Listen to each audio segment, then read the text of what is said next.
I don't think it's a controversial opinion to say that modern day football seems to have lost a little bit of its magic. With a select number of clubs having cemented themselves firmly at the top of the game, it's made a number of domestic leagues and European competitions rather predictable, formulaic and, dare I say, uninteresting. The last decade or so has offered little in regards to surprises or major upsets, with this season seeing German club Bayer Leverkusen offering the most interesting story, in European football at least, as they look to not only go on an entire season unbeaten in both cup and league competition, but to finally end Bayern Munich's decade-plus stranglehold at the top of German football. Whilst this would be an incredible achievement, absolutely no question, Leverkusen are still a huge club and could be seen as one of Europe's sleeping giants, so their success could be seen as overdue rather than overachieving. Which is why in today's video, we're going to look at a number of instances where both clubs and nations came from absolutely nowhere to achieve what many would have thought to be impossible. From becoming league champions despite astronomical odds, to winning tournaments that they didn't even qualify for. These are some of football's greatest ever underdog stories.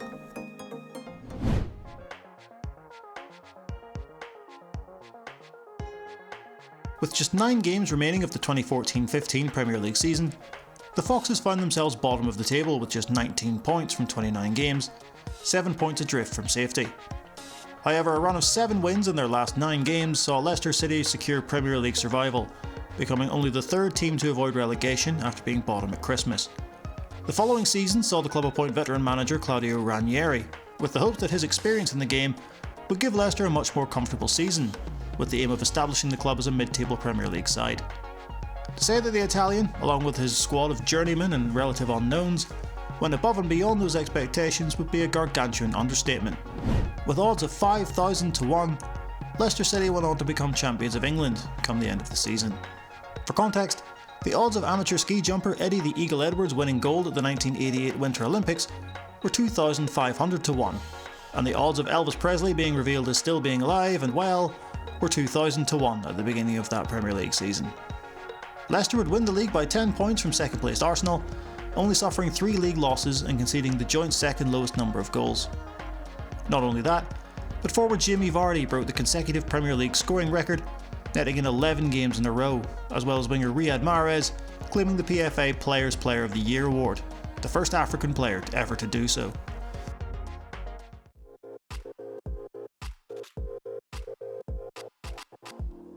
By the time the AFC Asian Cup kicked off in July 2007, Iraq was already firmly in the midst of war with the United States, following their invasion in 2003.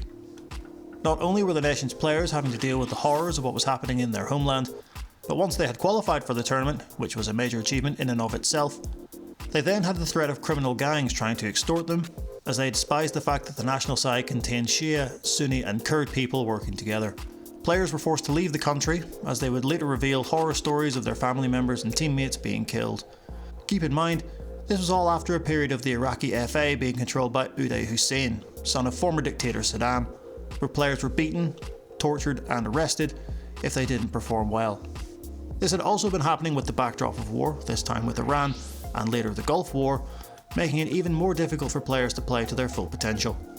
Now stationed in Amman, the capital city of Jordan, the side were distraught and without a coach. Enter Jorvin Vieira, a Brazilian coach who had previously managed in North Africa. Despite yet more turbulence and unrest, the side managed to make it to the tournament, where they finished top of their group, defeated Vietnam in the quarter-finals and, most impressively of all, shocked one of the pre-tournament favourites in South Korea by knocking them out on penalties. Following their semi-final win, a suicide bomber killed 30 football fans who were celebrating the win, causing Iraq to question whether or not they wanted to play in the final. They chose to do so as a way of honouring the dead, and they managed to defeat Saudi Arabia by a 1-0 to win their first ever Asian Cup championship, with forward Yunus Mahmoud finishing as the tournament's top goalscorer. An absolutely incredible story of triumph over adversity, showing just what the human spirit is capable of achieving.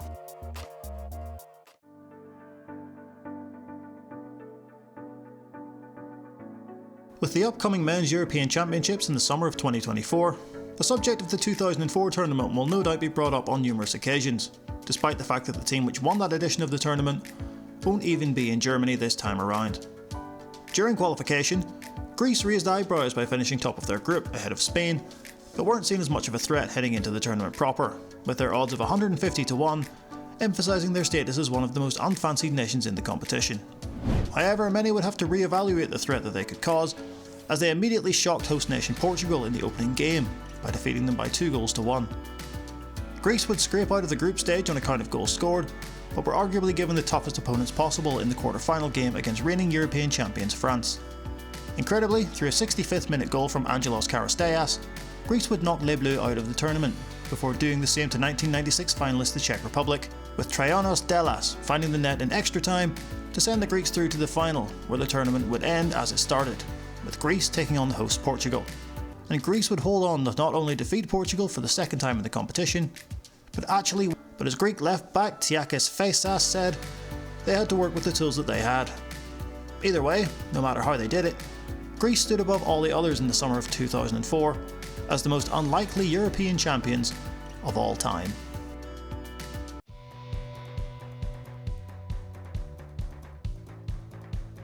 Or did they? Because as unlikely as Greece's victory in 2004 was, they were at least involved in the tournament. Denmark, on the other hand, quite literally achieved the impossible by becoming European champions despite not even qualifying for the competition. After finishing second in their qualification group, the Danes were set to miss out on the Euros as, back in 1992, only 8 teams qualified for the tournament. They finished a point behind Yugoslavia, who would be joining France, Scotland, the Soviet Union, Germany, the Netherlands, England and host Sweden, who qualified automatically. However, Yugoslavia were placed under sanctions in May of 1992 following the outbreak of the Yugoslav War by the United Nations Security Council. Both FIFA and tournament organiser UEFA subsequently suspended Yugoslavia from competitive football, thus giving the spot to the team that finished behind them in qualifying, that being Denmark. Manager Richard Müller-Nielsen was forced to hastily put together a 20-man squad, although it would not include one of the country's greatest ever players. Michael Laudrup, along with his brother Brian, had retired from international duty following a fallout with Nielsen, but upon hearing that Denmark would be going to the tournament, Brian accepted his call-up whilst Michael refused, supposedly stating that Denmark's chances were so low that he didn't feel like cutting his summer break short. After a slapdash preparation process, the Danes arrived in Sweden, being placed in Group 1 alongside France, England and the hosts. Denmark managed to progress, eliminating both France and England in the process, to face an incredibly talented Dutch side in the semi-finals. Denmark would win the game on penalties, with Marco van Basten missing the vital kick for the Dutch, and Denmark were through to the final, where they would face the reigning world champions in Germany. Despite being heavily outmatched on paper, the Danes were able to put the Germans to the sword to claim a 2-0 victory and, with that, the Henri Delorme Trophy, in one of the most unbelievable fairy tales in the history of sports.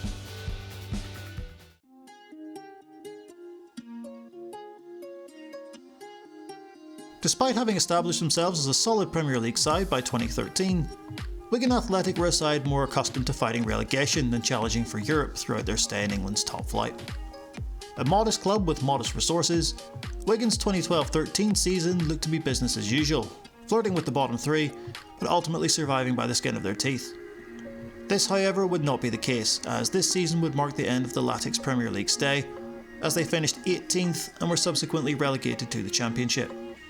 Despite their appalling league form, Wigan had been steadily progressing through the FA Cup, England's primary knockout cup tournament, and had found themselves making it all the way to Wembley to play in the final. Wigan found themselves with the opportunity to win football's oldest cup competition for the very first time in their history. In their way stood Manchester City, the richest football club on the planet at the time. City were the reigning champions of England and had a squad of players to rival any side in Europe and beyond, with the likes of Sergio Aguero, Yaya Toure, David Silva, Carlos Tevez, Vincent Kompany and others, making up this new footballing powerhouse. Wigan were 40-1 to win the game, emphasising the gulf in class that many saw between the two sides. Once the game kicked off, however, Wigan more than held their own, creating a number of chances whilst keeping their opponents at bay. With just 6 minutes to go, the momentum shifted rapidly as City fullback Paulo Zabaleta was shown his second yellow card and was sent off, giving the Latics a one-man advantage. Then, in the first minute of stoppage time at the end of the game, substitute Ben Watson glanced the Sean Maloney corner into the back of the Manchester City net, sparking jubilant celebrations. Wigan were able to hold on and claim the FA Cup as their own, seeing off the might of their much more fancied opponents. Football is also a cruel game, however, as just 3 days after their unlikely triumph, their relegation was confirmed, showing that not all fairy tales have a happy ending.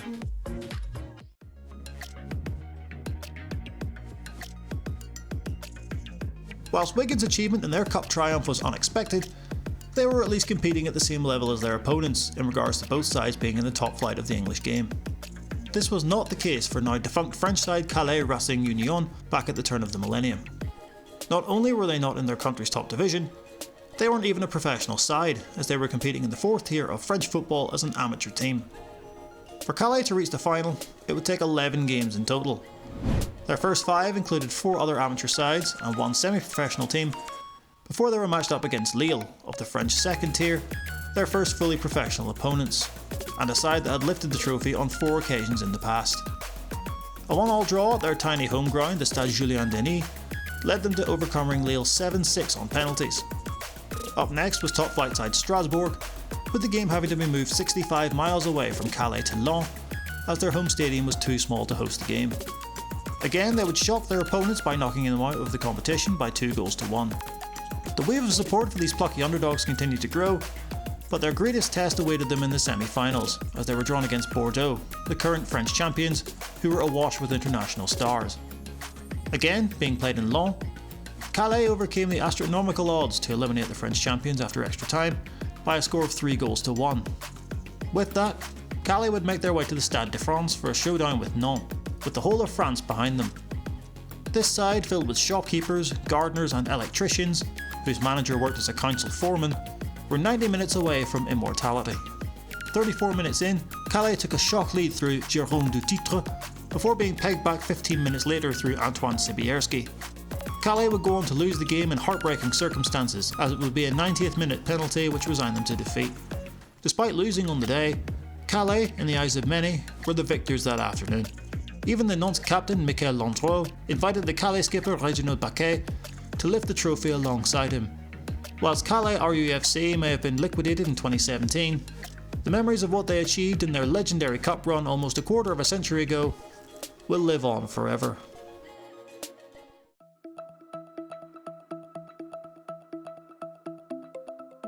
In 1993, whilst making their way to Senegal for a World Cup qualifier, the plane carrying the Zambia national team crashed, killing all on board. Incredibly, they were still able to make it to the final of the 1994 Africa Cup of Nations, where they were beaten by Nigeria. Fast forward to 2012, and Zambia were now seen as one of the tournament's also-rans, with odds of 40-1 to win the tournament, especially with the likes of powerhouse nations such as Senegal, Ghana and the Ivory Coast having also qualified. Zambia's opening game would be against Senegal, and with a side awash with talent playing at top European clubs, the odds were firmly stacked against Zambia. However, the Copper Bullets were able to dispatch their much more fancied opponents and would go on to top their group, with Senegal, to the surprise of many, finishing bottom and being eliminated at the first hurdle. Zambia's style of play may not have been pretty on the eye, but manager Hervé Renard knew what it would take for his side to compete and implemented his game plan to perfection. Zambia would then make it past Sudan in the quarter-finals before coming up against Ghana, former 4-time AFCON winners and World Cup quarter-finalists just 2 years previously. Ghana absolutely battered Zambia for the majority of the game, but in a man-of-the-match performance, their goalkeeper Kenny Mwene denied the Ghanaians at every turn, allowing Emmanuel Mayuka to sucker punch the opposition with just 12 minutes to go, scoring the goal that would send Ghana out and Zambia through to the final. It would be an emotional evening for all involved, as the final would take place in Libreville, the site of where the plane carrying that 1993 Zambia side crashed into the sea.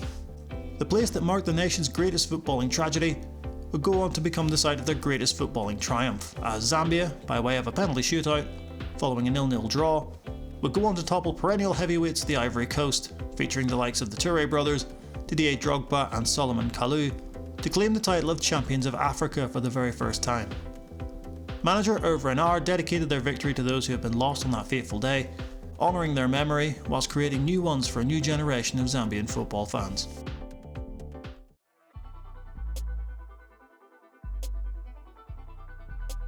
2004 was a year of shocks and upsets in the world of football. Greece became champions of Europe, Arsenal went an entire league season unbeaten, and unfancied Werder Bremen and Valencia both won league and cup doubles in Germany and Spain.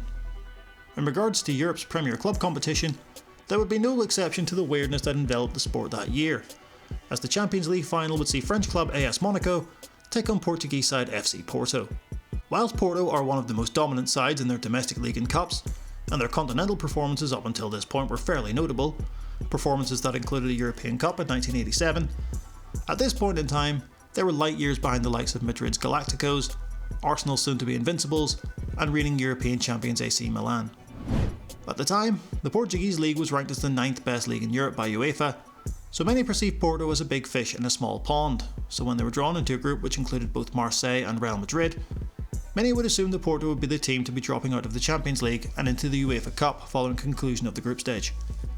However, under the stewardship of their dynamic young coach Jose Mourinho, the Portuguese side finished second, relegating Marseille to that UEFA Cup spot, at the cost of a last 16 tie against English heavyweights and former two-time European champions Manchester United. Porto once again defied the odds to knock out United on their own ground due to a last-minute winner from Costinha, which gave the watching world the now iconic image of Mourinho sprinting down the Old Trafford touchline. Porto would dispatch the French champions Lyon in the quarter-finals, before being drawn against Spanish underdogs Deportivo La Coruña. In fact, all 4 sides in that semi-final draw were underdogs, with Chelsea and Monaco making up the other tie, 2 sides that, along with Deportivo, had no real European pedigree up until that point. Porto would scrape past their Spanish counterparts, winning 1-0 on aggregate to take their place in the final in Gelsenkirchen against Monaco. The French side were without their talisman Ludovic Julie for the majority of the game, and Porto took advantage, going on to win by 3-0 and in the process, becoming the last side to win the competition from outside of England, Spain, Germany or Italy.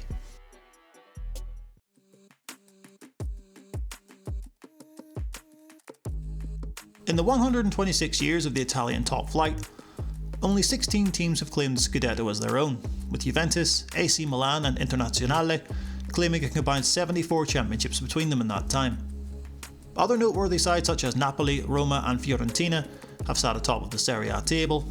However, there is one side which has only won a single Scudetto, which is arguably more memorable than any of Italy's heavy hitters. At the beginning of the 1984-85 season, Hellas Verona had only 2 honours to their name, both of which were Serie B titles, the most recent of which coming just 3 seasons earlier. Italian football at this time was littered with superstars, with the likes of Michel Platini and Zbigniew Boniek at Juventus, Franco Baresi and Paolo Maldini at Milan, and the incomparable Diego Maradona turning out for the Blue of Napoli, having just signed for a world record fee. So when Hellas Verona embarked on another season rubbing shoulders with some of the world's best, it was assumed that they would become marred in mid-table mediocrity, with securing their place in the league for the following season being their own metaphorical trophy.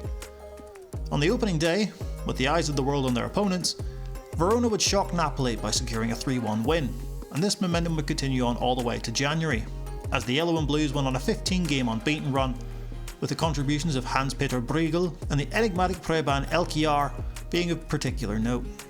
In the penultimate game of the season against Atalanta in Bergamo, a 1-1 draw was enough to take the title, and Hellas Verona claimed their first, and up until this point only top-flight domestic title. They ended the campaign having only lost 2 games all season, and finished 4 points ahead of runners-up Torino, with both Juventus and Milan finishing outside of the top 4. The fact that Verona would finish the following season in 10th, only 5 points outside of the relegation zone, emphasised just how much of a shock this particular season was. Of course, there are countless other examples of underdog stories through football's rich and varied history, but those will be for you to discuss in the comment section down below, and just maybe, we'll revisit this topic with a list made up entirely of your suggestions. If you did enjoy this video, please do hit that like button and subscribe to Full Time Football. Any and all support is greatly appreciated. Thank you all for watching, and I'll see you as always in the next one.